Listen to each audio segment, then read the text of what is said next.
Us on healthy living. Stay connected to Voice of America at voanews.com. A look at your kidneys and how they impact your health.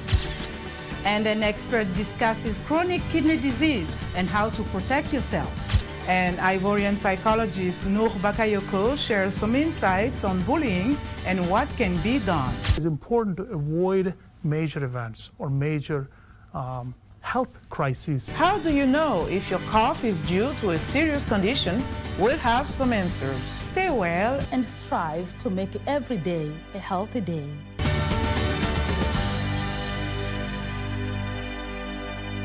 This AFCON is going to be the best AFCON in the history of African football. Kenya and Zimbabwe will lock horns in a must-win qualifying match for the Total Energies CAF Africa Cup of Nations Morocco 2025. Currently, Cameroon lead Group J. Zimbabwe are second on 8 points. Kenya third on 4 points, and Namibia tail the group. Follow this match live from the Peter Mokaba Stadium in Polokwane, South Africa. Live this Friday, the 15th of November 2024 at 7 p.m. on KBC Channel 1, your true sports partner.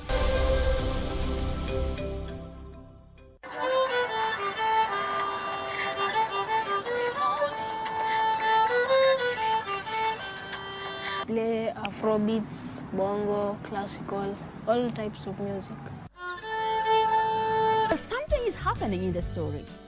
Sifa's brother is slowly turning out to be a thief. Quite horrible, right? My name is Rafaela Njeri Kube. I'm from Loreto Convent Misongari School, and I'm going to be making honey glazed chicken for you. My name is Edna from Wiggles and Giggles, and today I'm going to show you how to make a disappearing red apple. We have thought of you, Mr. Internet.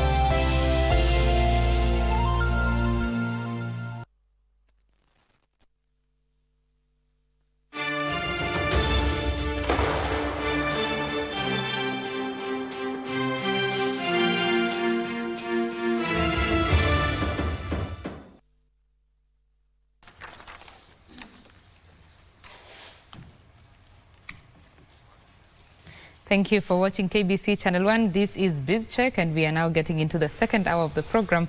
My name is Betty Kiptum. We are continuing with our conversation on matter sustainable water management with Engineer Caroline Owako, who is the Acting Deputy Director at Bulk Water Operations. Remember that the Northern Collector Tunnel is set to supply around, or rather is already supplying around 140 million litres of water per day to Nairobi and its environs. About 1.2 million people are benefiting from this particular project. So we are just delving into how this project came about, the impact it's going to have, and the challenges as well, which we've already discussed. Thank you, Caroline, for staying with us. It's a pleasure.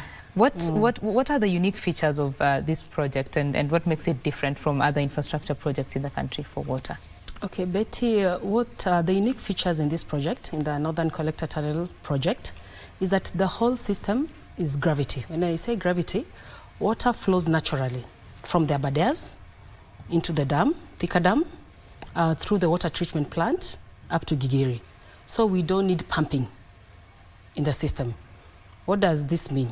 This means that we save a lot of costs in terms of pumping. If pumping was to be done, there's a lot of cost associated with the pumping. It's also a plus in terms of reducing the carbon footprint, since the system just flows by gravity from the source works up to the reservoirs. So that is one of the positives, or what sets apart this project from the others. Another unique feature of this project is the footprint that was required in the water treatment process. Essentially, in a basic water treatment process, we have 4 stages. We have the coagulation, we have the sedimentation, we have the filtration, and the disinfection of water. Those are the 4 main processes in a typical water treatment process.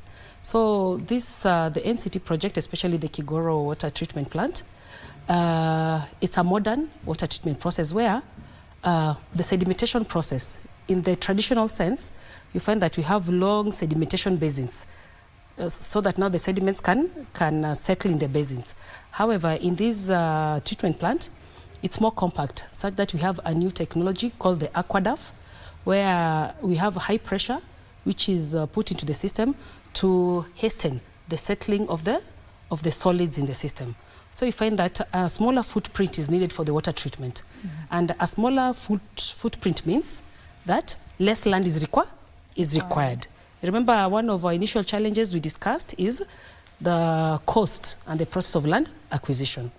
So with this new modern system of water treatment, a smaller footprint is required, which reduces the land required and the cost of land acquisition. So that's number 2. Number 3, what sets apart this system from the others is that it is automated, meaning that the water treatment and the monitoring is done through a SCADA, through a screen. So through a screen, you can control and monitor. You can dose the chemicals through a remote system. So you can dose, you can control, and you can monitor the quantities getting in and out, the levels of treatment and the levels of dosages. So you don't need a lot of people to man the plant. So it's an ultra-modern plant. So these are the 3 things that sets this plant apart from the rest. So it is energy efficient because it's by gravity. It has a modern system of treatment, reduces the footprint, and also the issue of it's automated. Yes, so those are the 3 main features. The 3 main features of the project. Yes. Thank you. Let's talk about, you've talked about matters technology. Of course, as we continue taking up infrastructure projects, we want to get the latest technology and innovate towards these projects. So talk to us about the innovation in terms of water infrastructure projects, especially considering concerning this project. Okay, thank you. Of course, we are alive. We live in an environment where the technology keeps on changing and we want the most efficient technology. And as, for Kigora Water Treatment Plant, the unique feature about the plant was the water treatment process, which involves the aquadaf systems, which is not in the other conventional water treatment plants.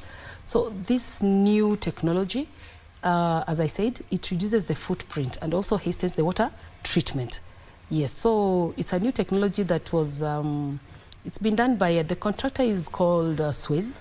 He's a French contractor. As I told you, the water treatment plant was financed by AFD, who are the French development agency. So it's a patented treatment process that ensures that we have minimal operators.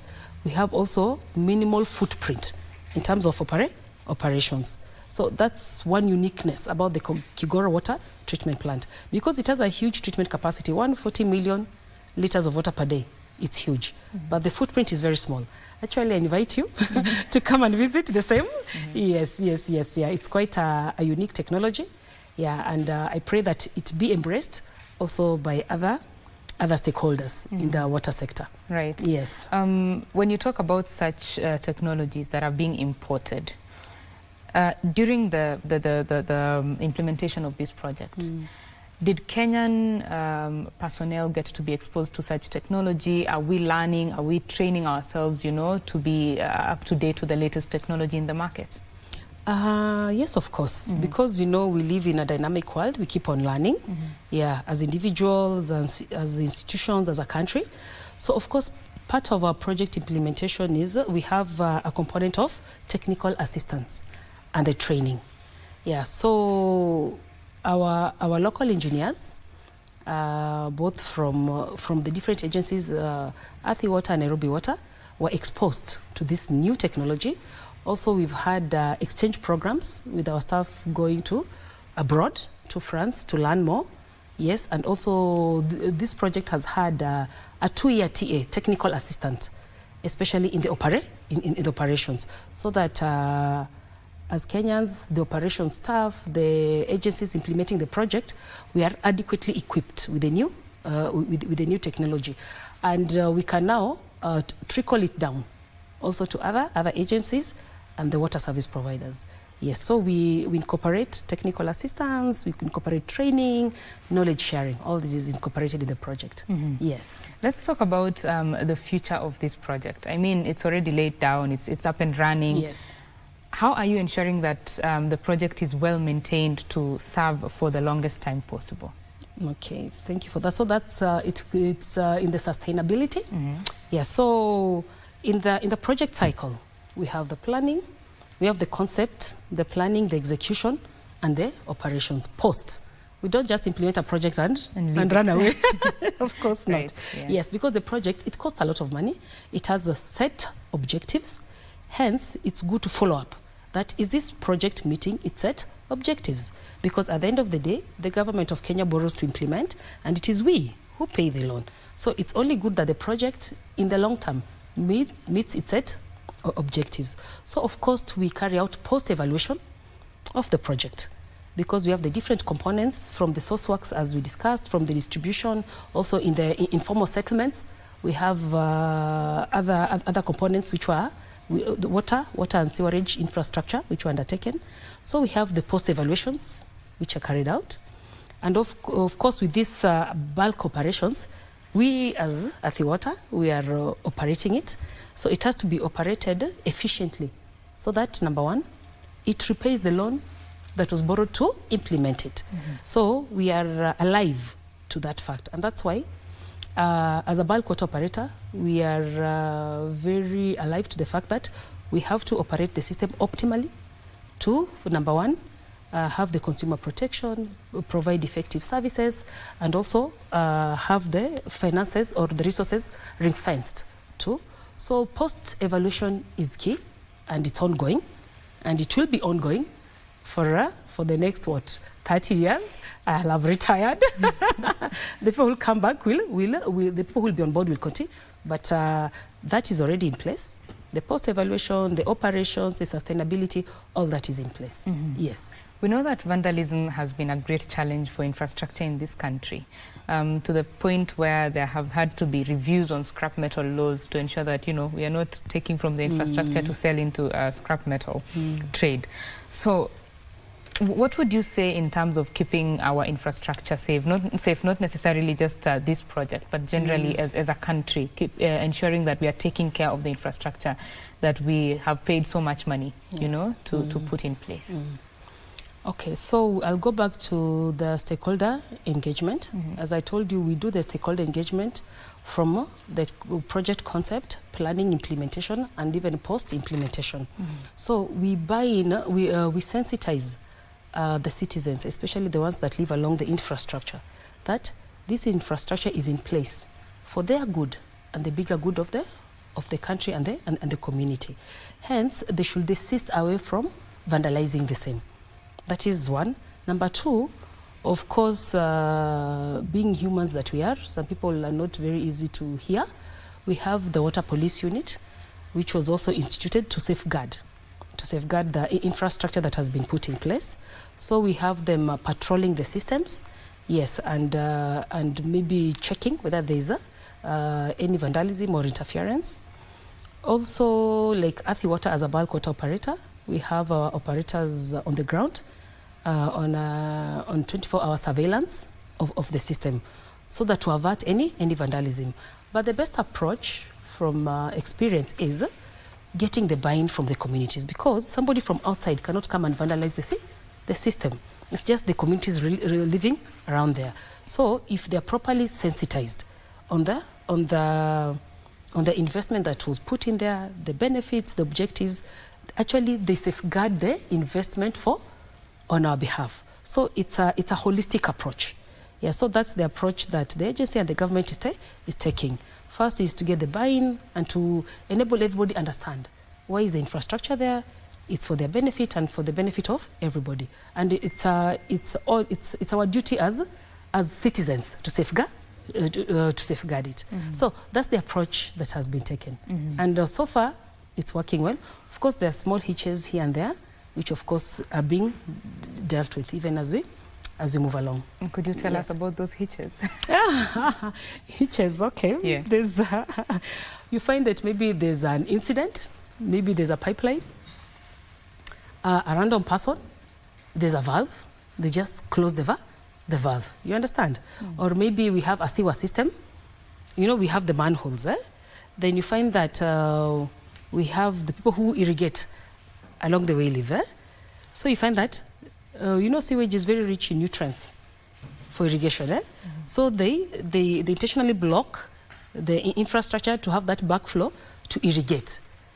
Yeah, but we try and sensitize them to desist from this practice because it's not healthy, it's not legal. So we've had, of course, one-off. Nothing is perfect, no system is perfect. Yeah, so we've had the incidences, but the approach of redress is what matters. We sensitize them, and also now they become our ambassadors in the community. Now having the know-how, the knowledge of why they shouldn't do what they are doing. Yeah, so that has been the approach, and of course moving forward we'll improve. yes. Right. Yeah. Beyond the Northern Collector Tunnel, the other projects that are implemented by the authority. Yes. Are there system leakages, and how much of water is lost in system leakages? Okay. Yes. We have something called non-revenue water. Non-revenue water comprises of two components, technical losses and commercial losses. The technical losses are attributed to physical losses. Say there are pipe bursts.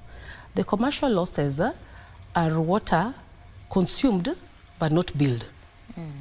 That is the commercial loss. According to the latest WASREB report, WASREB is the regulator in the water sector. In Nairobi, the non-revenue water is about 48%. Most of it attributed to the commercial losses. Commercial losses are, say, quote unquote, water theft. You're not seeing pipes with water leaking into the drainages, no. It's that people are consuming water, but it's not being paid for. Yes, so that is the scenario. However, as a government, as an agency, we've done a lot of studies on the same, on how to tackle the physical and the commercial losses. And of course, in collaboration with the Nairobi Water City, Water and Sewerage Company, they're our main water service providers in Nairobi. And as we understand what our issues are, especially in terms of commercial losses. Because the commercial losses come mainly because of, it's called meter under registration. Most of the meters installed are old, yes, or there are low pressures in the system. Hence, water passes through without proper recording. So this is being addressed through studies that we are undertaking. Actually, the Northern Collector project has phase 1 and phase 2. What is complete now is phase 1. Phase 2 is now dealing with the downstream works, the transmission, the reticulation, and the last mile connectivity, so that now the local mwananchi has water in their house. Yes, and also there's a component of dealing with non-revenue water. Yeah, so there's a component which is ongoing as we speak. It will be ongoing for the next 3-4 years. So about rehabilitating all the meters in Nairobi, rehabilitating most of the meters, and also improving the pressures in the system, rehabilitating old pipelines. So we have a lot of works contracts, goods contracts, which will address all these technical and commercial losses. Yeah, so we are alive, we are working with our partners, the financiers, and also with the operators, especially Nairobi Water and Sewerage Company, to address the issue of the non-revenue water. Yes. 48% is a very huge amount of water, if you ask me, right? Tell me about it. Yes. And it could really be the difference between the 100% and where we are at 60% right now.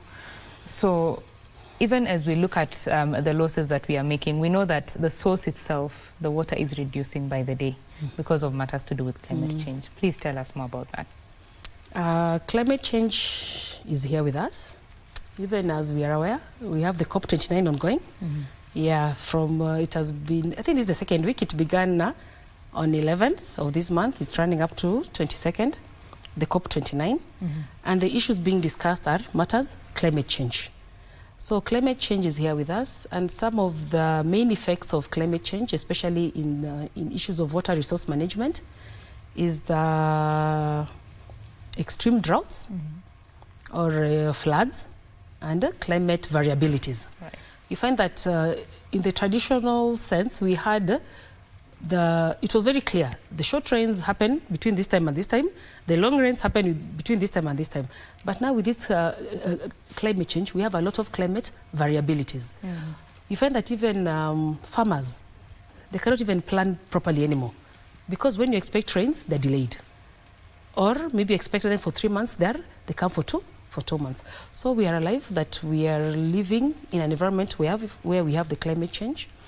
And as government, and the agency, of course, we are designing. We are designing and planning our infrastructure development to be adaptable and resilient. Case in point is the NCT system. It is adaptable to these variabilities in such that we have a dam. The northern collector tunnel pours into a dam, and the dam stores water. So that in floods, it is stored. During drought, it is abstracted. So that the consumer downstream, of course, has access to reliable water in all seasons. So we are alive to climate change, we are alive to the variabilities, and even in our planning and design, we are planning ongoing and future projects to be climate resilient. Yes. In line with the issue of climate change, of course, you're saying, it is evident that the rains have changed their patterns. Yeah. So let's talk about the rainwater management. Beyond having water in our taps, there's also water that is coming from up there. What do you think we can do as a people to just manage our rainwater better? 3 things that come to mind. Number 1, we have to do water catchment preservations.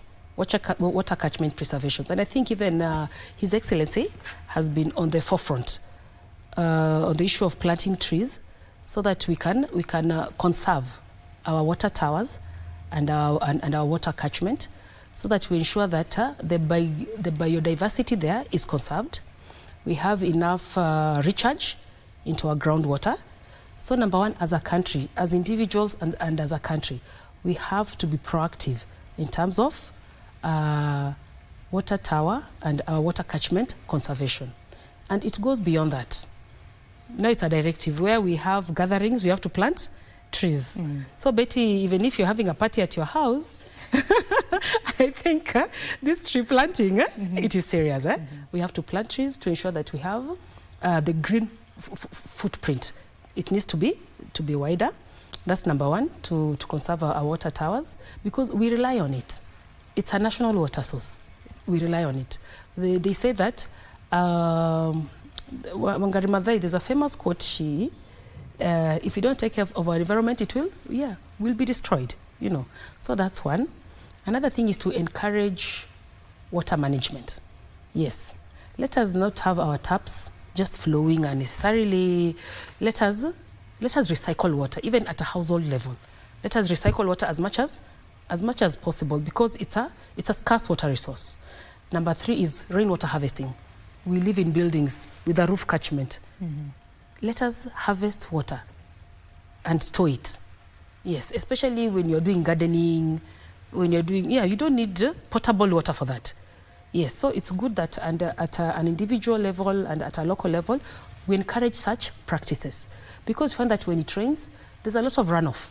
Water from the roofs just run off, flooding the streets, flooding, Then after a few months, there's a drought, we are all crying, So I think even us as citizens, we need to be disciplined and we need to be alive to those facts. We need to harvest water from our catchments. We need to recycle water. And also we need to be alive to environmental conservation. Yes. When you talk about that water catchment preservation, there have been numerous efforts to revive Nairobi River. And parts of Nairobi River are just running sewage, actually. You go to other cities across the world and there are very clean rivers, running through those cities. And you wonder where we went wrong, So what are your thoughts in terms of urbanization and water catchment, water resources management? Because there's a way to coexist with these resources, right? What are your thoughts on that? Thank you. Even in the developed world, there was a time those rivers were called rivers of death. They were stinking. They were heavily polluted because of the industrialization. You know, the balance between industrialization and environmental conservation, up to where maybe the developed countries are now. Even us in Kenya, it's more of a culture change. It's more of a culture, because we need to coexist. In as much as we are developing, we need to conserve our environment, because we need our environment. So in terms of Nairobi rivers, we have a commission called the Nairobi Rivers Commission, and there's a drive actually to clean the Nairobi rivers. It was commissioned by His Excellency in October this year, and it's a multi-agency approach in terms of cleaning the Nairobi rivers. Yes, because we are alive. We have urbanization, we have rural-urban migration, we need the river sources, we have encroachment up to the edges of the river, yet the rivers should have a clear way-leave of about 30 meters on every side. However, the river way-leaves are heavily encroached, especially seeing that the rivers pass through the informal settlements, from Kibera, Mukuru, all that. So with this multi-agency approach, number one, the river way-leave needs to be cleared. Number two, also Athi Water and Nairobi Water and Sewerage Company are now developing, not developing, they're improving the sewerage systems. Whatever is blocked is being unblocked, whatever needs to be duplicated is being duplicated, so that the sewage being generated upstream is intercepted and doesn't get into the rivers. And also a lot of youths in the community are being involved in this. Yeah, so there's youth engagement, there's youth employment, there's community sensitization, so that we coexist peacefully with the rivers, because we need the rivers. And fortunately, we need the rivers, yes. Yeah. We need each other. Yeah, so there's concerted efforts. It's a multi-agency approach to ensure that we stay away from the rivers, we leave the rivers clean, because it is our water source. And it is also the livelihoods of the people living downstream. Yeah, the ecosystem and the biodiversity downstream. Yeah, so the government is alive to this, and we have ongoing measures to address cleaning the rivers and sensitizing the citizens to stay away from the rivers, and also to safeguard this natural resource. Thank you. Beyond the sensitization of the citizens, the regulatory environment, the legal and regulatory environment around that, ensuring that if you're an industry, you're not, dumping your raw sewer, so to say, into the rivers. How can we go around that? It's an enforcement issue, because our laws are clear, regulations are clear, our agencies' mandates are clear. We have the Water Resources Authority, who are the owners of the resources. We have NEMA, the National Environment Management Authority, who are also mandated to ensure that we comply with issues in the environment. So it's more of enforcement. Then we have a pragmatic legal process also. You understand? So the laws are there. If it's an industry, they're required to pre-treat before discharge into the river. Do they pre-treat? It's an enforcement issue. Yes, but the laws are there. So I think, and that's why we have the multi-agency approach, from the development agencies like Athi Water, from the operators like Nairobi Water, from the Water Resources Authority, from the National Environment Management Authority. So it's a multi-agency approach to ensure that we work effectively, so that people do what they're supposed to do for the common good. Yes. Common good, that is... Yes. People, we are living in the era of me, myself, and I. So finding that common good is not very easy right now. So what are the future plans for the NCT? Future plans for NCT. NCT is done, right? I must say. It's operational. It will continue to operate and supply water to Nairobi County and the 4 other counties, Murang'a, Kiambu, Machakos, and Kajiado. So as an agency, of course, we are alive to the fact that the water demand continues increasing, and we have to keep up with developing projects to meet the water demand. So Athi, in its strategic plan of 2023 to 2027, it has identified a number of projects which need to be carried out to meet these demands in the near future up to the year 2050. So we have planned projects which are, of course, climate resilient, So we have a number of projects. I can mention a few. We have Maragua Fordam, a water supply project. We have Tiririka Dam water supply project, and Darugu Dam, and Gatamayu. And one of the common denominator you'll see, the dam projects. So this is alive to the issue of climate resilience and adaptability. Yes, so we have these planned projects. Of course, our challenge as a nation is the issue of budgets and funds, yes. But that is being dealt with. Yeah, but so in our strategic plan, we have those plans. And even these projects that I've mentioned, they're at different levels of studies. Like the Tiririka Dam water supply project, it's under pre-feasibility studies by a grant from South Korea. Other of the planned projects also are at different levels of study and procurement. So we are alive to our mandate, we are alive to our deficit, and we have projects in the pipeline. Right. Yes. Thank you very much. Yeah. I am speaking with Engineer Caroline Owako, who is the Acting Deputy Director at Bulk Water Operations. We are talking about the Northern Collector Bulk Water Supply System that is providing 140 million litres of water per day to Nairobi residents and the surrounding counties. That particular project included a 12-kilometre Northern Water Collector Tunnel, the Kigoro Water Treatment Plant, 55 kilometres of pipeline from Ndakaini Dam to Gigiri, which she has said uses gravity and has reduced the energy costs. Remember that this is a conversation about ensuring that you are accessing clean and reliable water, and we'd like to hear from you. Our socials are at KBC Channel 1. My personal Twitter handle is at Betty Kiptum. Do tell us if you have been accessing clean water through your taps, what your challenges are on matters accessing clean water, and when was the last water rationing in your residential area. We'd love to hear from you at KBC Channel 1 and at Betty Kiptum. We'd like to take a very quick break. When we come back, this conversation continues. Do stay with KBC Channel 1.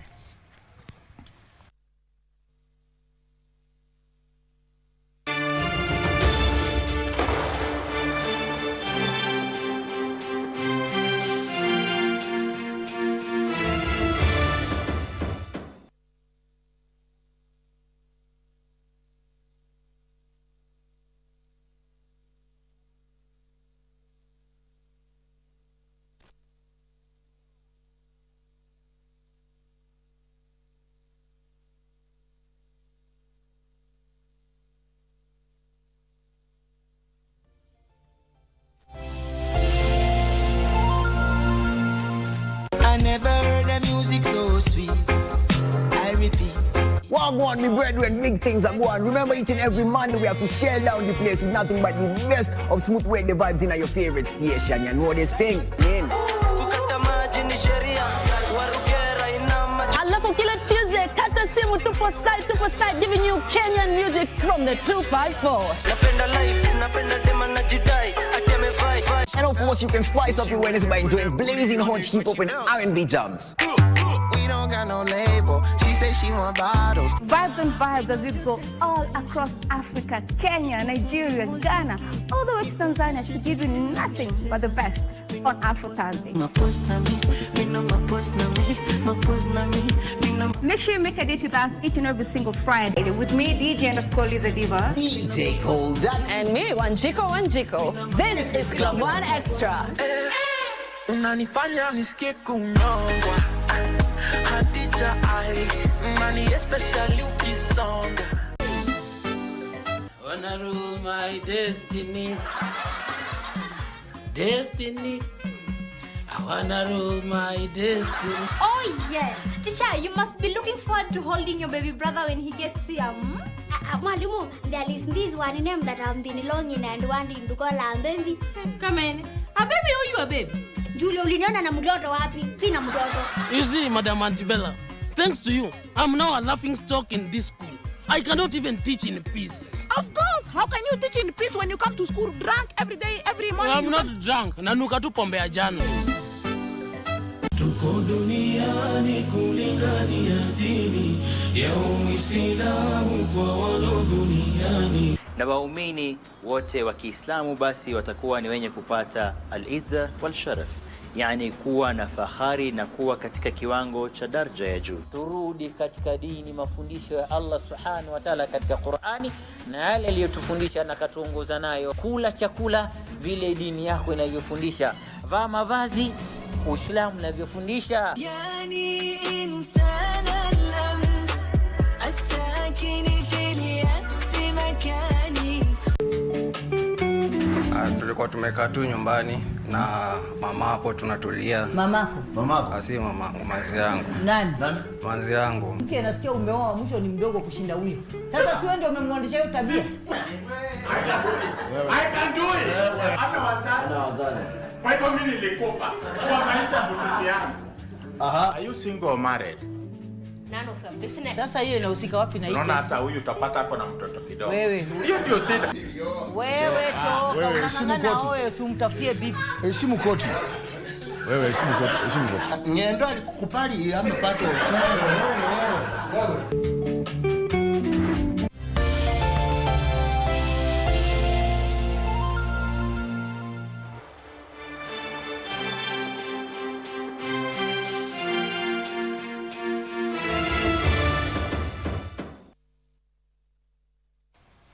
Thank you for staying with Channel 1. This is BizCheck. My name is Betty Kiptum. We want to continue with our conversation with Engineer Caroline Owako, who is the Acting Deputy Director at Bulk Water Operations. Engineer Caroline, you had mentioned that we have non-revenue water, which includes technical losses and commercial losses. You had explained that to us.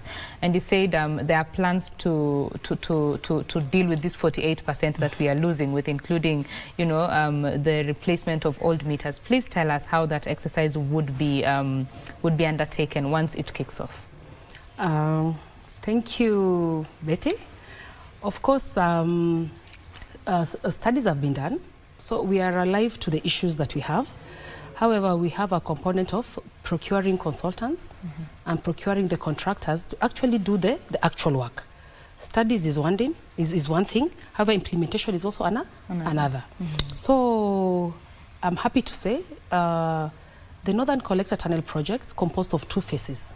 The upstream phase, which was more of the source works phase, bringing the bulk water into the system. Then we have a downstream phase. We have a CFA. It's a financing agreement between the government of Kenya and the French Development Agency now to do the downstream phase, which is just to enhance the distribution of the water coming in to the household levels and also to address the issue of non-revenue water. So you find that in our planning phase, we have thought of these issues holistically, from the water coming in to the enhancement of the distribution to the household level, so that now the mwananchi in Mihango, in Utawala, in Mavoko have water at their household. So the other monster to be tackled, I can't call it a monster, is the non-revenue water. So this also, we've had a lot of studies being done on issues of non-revenue. So we have the studies being done, we have the action plans that need to be undertaken. So now in this new program, we are now undertaking the implementation of the action points. And the implementation of action points is, number one, is it's in three phases. Number one is the issue of building the operator's capacity to fight non-revenue. The operator here is Nairobi Water. So it's institutional strengthening of the operator to be able to fight non-revenue water. Number two is to assist with the goods necessary to fight non-revenue water. What do I mean by goods? I mean, are they resourced in terms of equipment, in terms of meter testing benches, you know, all that equipment. So also what is ongoing is procuring this equipment to Nairobi Water to enable them deal with the issues of non-revenue. Last but not least, of course, is the procurement of issues of SCADA and meters and the smart meters. Part of innovation. We are going digital. So we want to procure smart meters where on a monitor, you can monitor the performance of a meter. You can tell what is the flow, what are the pressures in the system. So that, those are the three main categories that we are undertaking in this phase of the project to be able to support the operator in dealing with issues of non-revenue. So we've moved from the planning, the design, now we're in the implementation phase. As I speak, procurement of the consultant is advanced.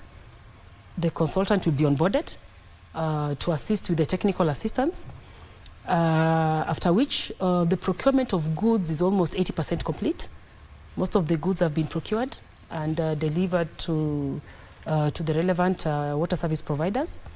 So we are advanced in this component. And in the next 3 years, I think the non-revenue water levels in Nairobi should have come down.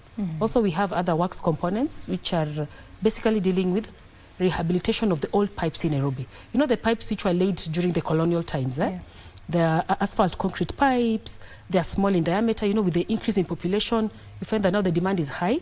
So we have a whole project which is dedicated to rehabilitating the old pipes in the CBD to improve their hydraulic capacity and also to reduce the physical losses leading to pipe burst and things like that. Yeah, so all this, the plans are there and the works are underway, but at different levels of completion. Yes. When you talk about this water theft, of course there are people who are benefiting from it. Yes.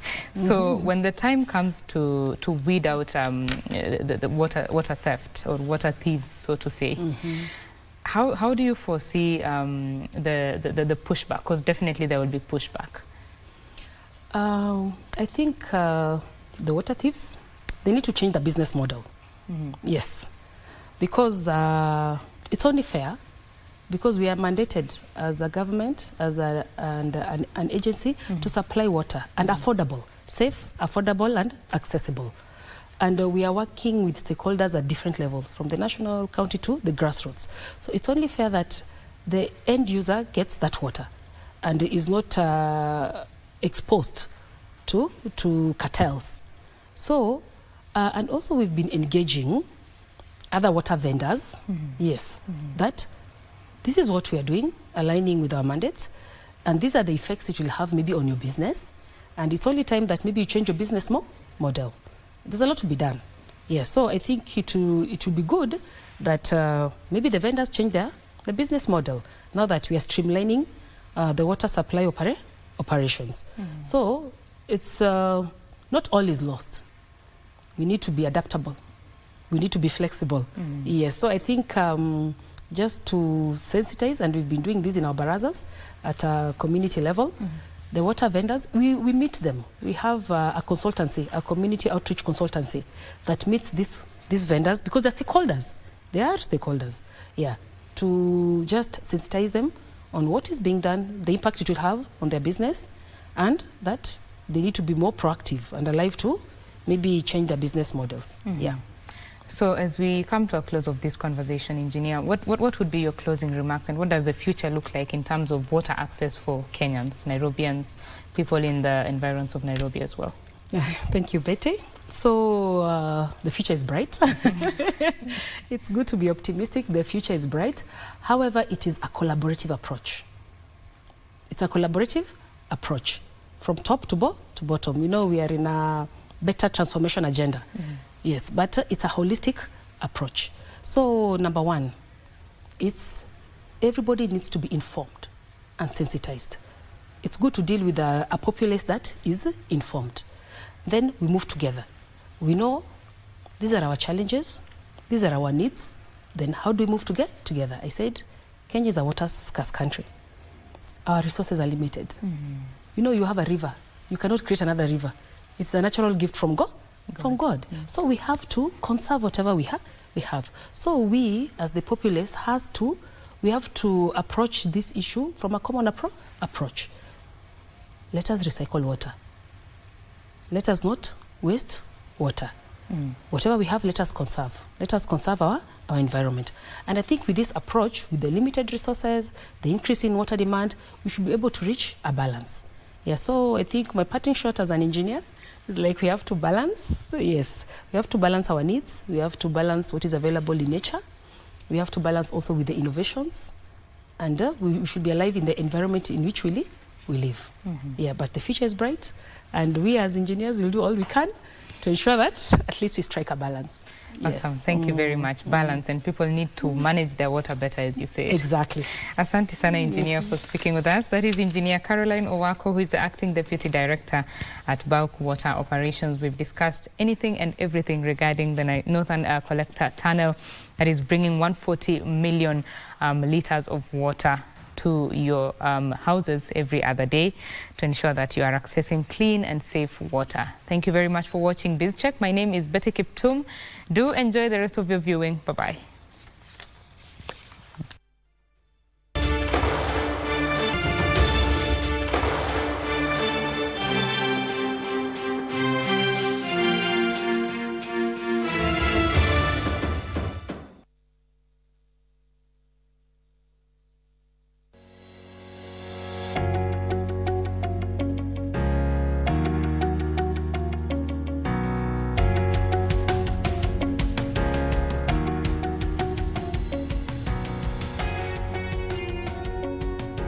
Famous Kenyan author Ngugi wa Thiong'o was the first East African to publish his novel back in 1964 titled Weep Not Child, and from there many writers and publishers have since mushroomed. Just 20 kilometers from the capital Nairobi along Kenyatta Road in Juja, Kiambu County, we meet with one budding publisher, Kevin Omondi Otieno, the founder and CEO of publishing firm African Ink Publishers. I am 26 years old and I'll be turning 27 this September. I'm a teacher by profession. In 2020, during the COVID-19 lockdown, when many businesses were shutting down, Kevin, then just 22 years old, decided to follow his dream and passion and open a publishing company. Currently, I'm the founder and the managing director of African Ink Publishers Limited. During the COVID-19, our job came to an abrupt end, and therefore I decided to follow my passion, and that is why I started to venture and to concentrate on publishing books. Kevin takes us through his 4-year publishing journey. Initially, I started writing, but the process of publishing a book became difficult. I remember there was a time whereby a publisher demanded over 120 Kenyan shillings, which was a huge amount to me, and therefore I decided to do further research on how I can become a publisher so that I can help other writers to publish their books.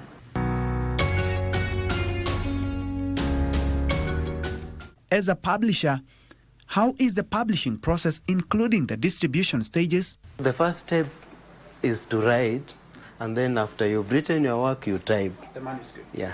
After you type, it becomes a manuscript, and then you submit to the publisher for evaluation. So once we receive your work, we do evaluation, and then we give you feedback. After the feedback, that is when we can get to sign contract, and then we start our publishing process. Yeah. Yeah, we have a different type of publishing process.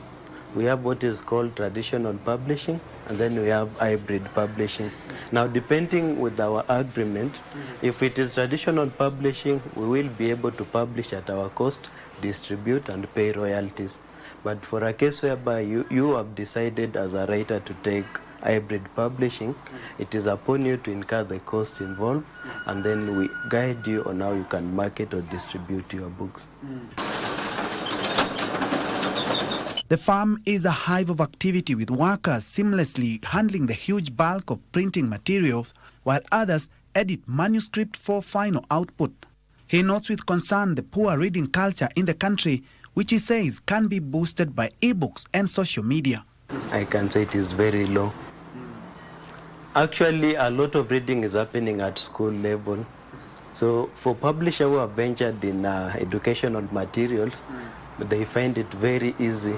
But for someone like me who has decided to venture on street novels and African literature as an entire area of specialization, it is a bit difficult.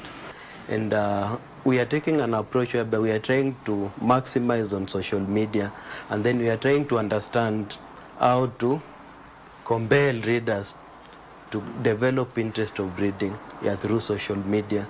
And Of late, we are also doing we are touring schools to talk to students and to encourage them to embrace reading.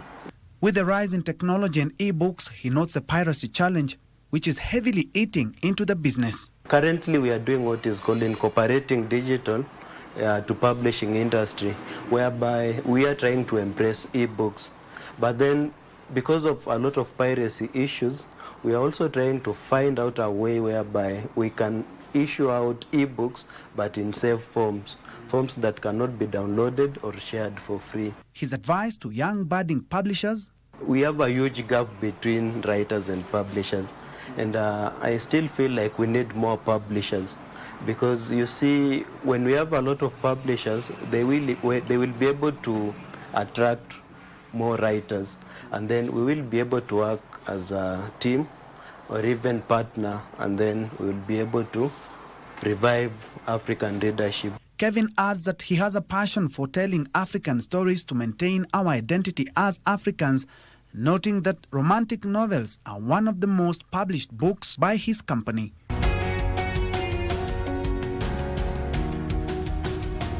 His biggest milestone was publishing 15 books of fiction written by former Finance Minister Ambassador Dr. Robinson Njeru Githai. One of very big name, I think we recently launched, about 2 weeks ago, we launched 15 titles for Ambassador Honorable Robinson Njeru Githai, and I think those are some of our success as a company. And how has he been able to stay afloat and flourish after only 4 years? Okay, the challenge is always about capital, but for my case, I started doing online marketing, and I think Facebook is one of the domains that has really sold my work. Yeah, I think digital marketing in terms of using social media has played a very key role in my success. He has a big team which helps him actualize his big dream. A book is published, it has to go several services. That is maybe manuscript evaluation, maybe editing, and all those. So I've been exposed to some of the cultures, because you know it is not one author that is writing. Looking at the well-stocked bookshelves, one can't help but marvel at the literature Kenyans have penned for